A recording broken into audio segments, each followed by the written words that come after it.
Like most of us here in the Philippines, we were raised with a concept called delicadeza. And delicadeza is a big concept, I understand, but basically it has to do with, you know what? You have some shame over the wrong things that you've done. Okay, you understand that there's an element of shame for sin. Now that's oversimplification, I understand, but it's put it in a way that we can all pick it up very quickly. More and more in Christianity, there is no shame. There is no delicadeza. There is no concept of I've done something wrong and I should feel bad about it.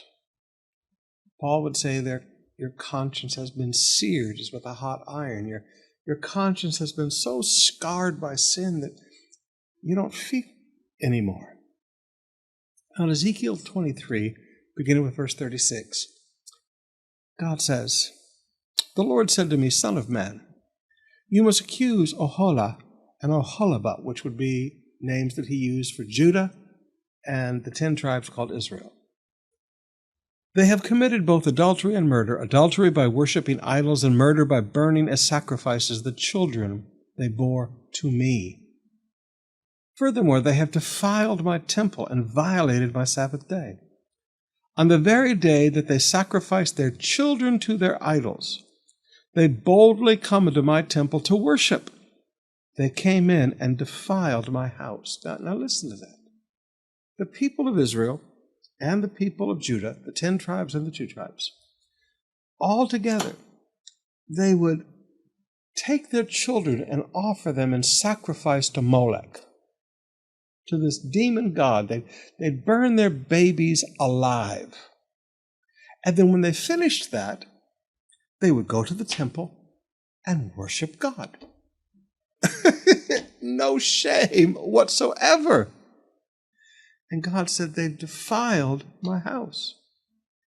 Now, I know this isn't popular to preach, but I want you to understand that in a lot of these cool churches today, where everything is about grace, and you know me, I'm a believer in grace, okay? I've been preaching grace for 42 years of my life. I love salvation by grace.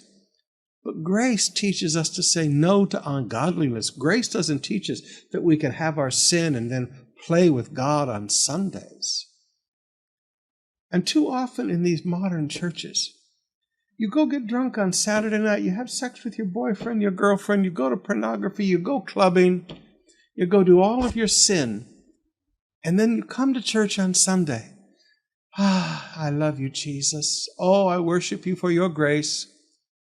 That's not grace. God would call that the defilement of his house.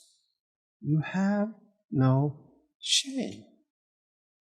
Now, it's time that as Christians we begin to call sin, sin again, or we're never going to be able to evangelize the world. We're never going to be able to see a world change when as Christians we don't even preach salvation from sin. We preach salvation in sin. At some point, beloved, we have to challenge people's consciences once again, that you don't go have your sin and then come to church and pretend to worship God.